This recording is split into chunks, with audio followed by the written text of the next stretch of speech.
जैसे ही वहां से आते हैं, पूछा है क्या बात है महारानी, क्यों याद किया? उन्होंने कहा महाराज इसलिए बुलाया, बोले हमारे घर में कन्या विवाह के योग्य है। हाँ, सुंदर सा वर देख के इसका विवाह कर दो। बोले बात तो बिल्कुल ठीक है। अब मैं राज दरबार में जाऊंगा। आज राज दरबार में जा रहा हूं और जाते ही जाते आज केवल रुक्मिणी के विवाह की ही चर्चाएं चलेंगी और दूसरा कोई काम नहीं होगा, ठीक है?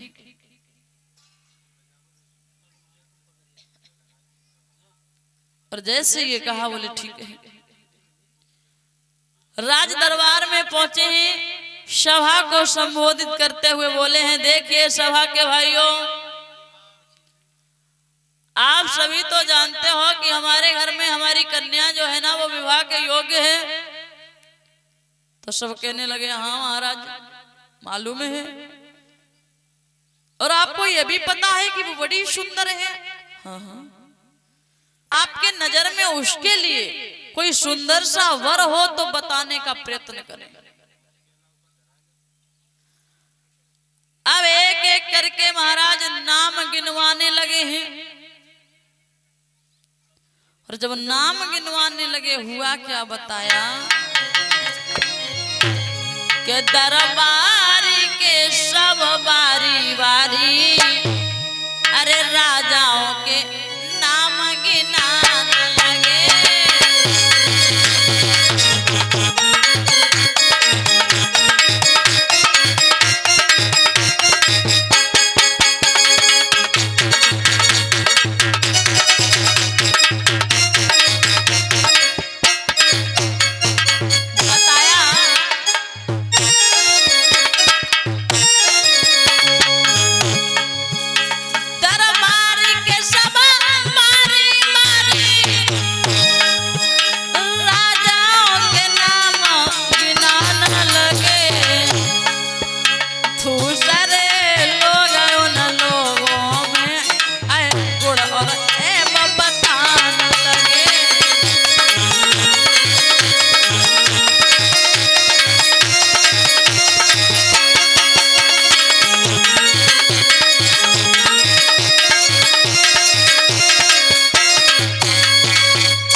जवाब दिया है कि एक एक करके जब नाम बताना प्रारंभ करते हैं, उसी समय सुबह से शाम हो गई, कहीं भी कोई ऐसा वर नजर नहीं आया जो रुक्मिणी के योग्य हो। तब महाराज भीष्मक का जो सबसे छोटा पुत्र था वो हाथ जोड़ के खड़ा हो गया और कहने लगा, पिताजी अगर आपकी आज्ञा हो तो मैं आज आपको अपनी बहन के लिए सुंदर सा वर बताऊं। उन्होंने कहा आज सबको बराबर का मौका है बोलने का। बोलो जवाब दिया कि द्वारिकापुरी के रहने वाले भगवान कन्हैया कैसे रहेंगे हमारी बहन के लिए। उन्होंने कहा वाह रे वाह लाला, यही तो हम भी चाहते हैं। बड़ा हर्षोल्लास है, बड़ी हंसी खुशी है वहां पे। अच्छा एक बात याद रखना, आप अगर अपनी बेटी के लिए वर देखने जाओ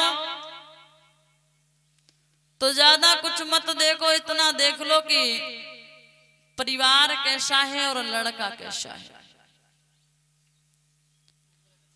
और जब लड़का देखने जाओ तो लड़का से मिलने से पहले, क्योंकि कभी भी कोई माँ बाप अपने बेटे की बुराई नहीं करते हैं, वो कैसा है क्या गुण है नहीं बताएंगे। कितना भी बेकार हो फिर भी माता पिता के लिए उनका बेटा अच्छा ही है। लड़का से मिलने के बाद उसके बारे में ज्यादा जानकारी लेनी हो तो उनके माता पिता से ना पूछो, बल्कि लड़का के जो अच्छे दोस्त हो ना उन्हें ढूंढो।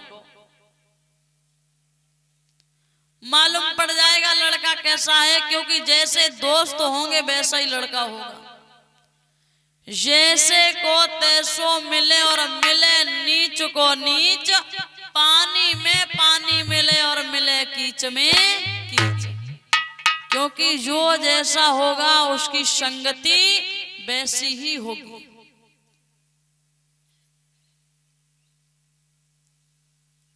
क्योंकि जो जैसा होता उसकी संगति वैसी होती है। तो अगर लड़का देखने जाओ तो लड़का के साथ साथ उसके दोस्तों को देख लो, अपने आप गुण मालूम पड़ जाएंगे इसके गुण कैसे हैं। सही बात है ना। और जब भी लड़का देखने जाओ, हमारा तो मानना यही है, लड़का देखने जाओ, लड़का अच्छा खाता पीता हो ठीक है चलेगा, लेकिन पीता खाता ना हो। बात एक ही है पर थोड़ा अंतर है। अच्छा परिवार है, अच्छे से खाता पीता है तब तो अच्छा है, लेकिन अच्छे से अगर पीता खाता है तो फिर समस्या है। खाता पीता तो ठीक है, लेकिन पीता खाता वाला दिक्कत है।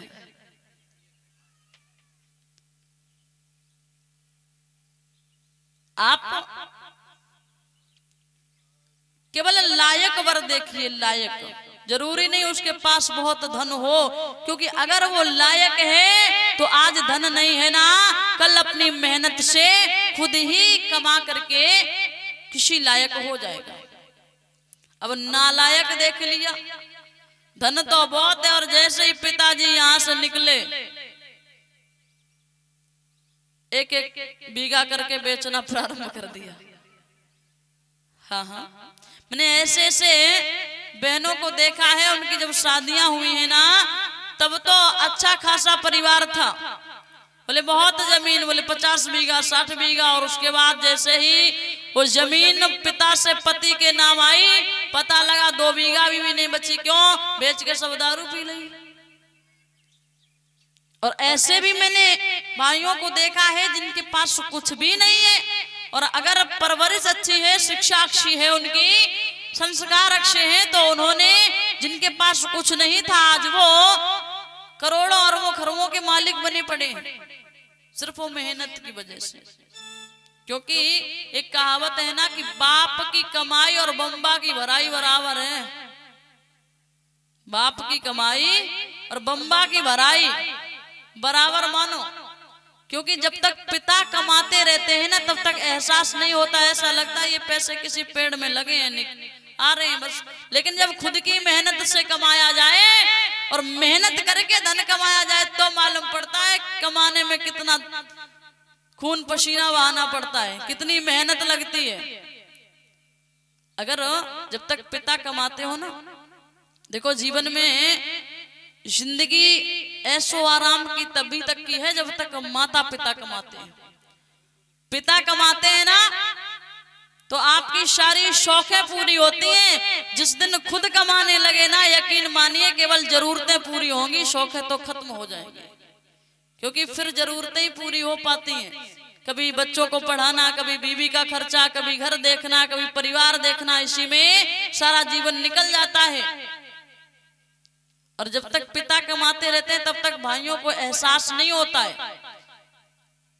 तो मैं तो सभी भाइयों से, सभी बहनों से यही कहूंगी कि आप अपने माता पिता का जीवन भर हमेशा सम्मान करते रहिएगा। क्यों? क्योंकि इन्हीं की बदौलत से आप इस संसार में आए और केवल मौज मस्ती से जिंदगी गुजार रहे हो ना, इनकी मेहरबानी है। इन्होंने अपना सारा जीवन, सारी जवानी तपती धूप में निकाल दिया, इसी कारण कि मेरे बच्चे कहीं किसी के आगे हाथ फैलाने के लिए मोहताज ना हो जाए।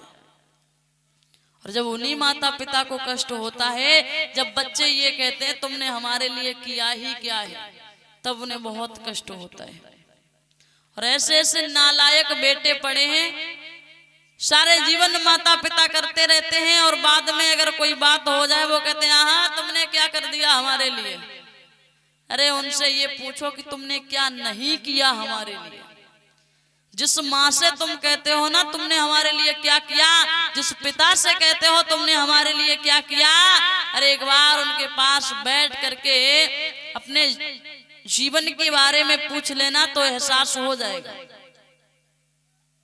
जिन्होंने अपना सारा जीवन न्यौछावर कर दिया, उनसे सवाल करो कि तुमने हमारे लिए क्या किया।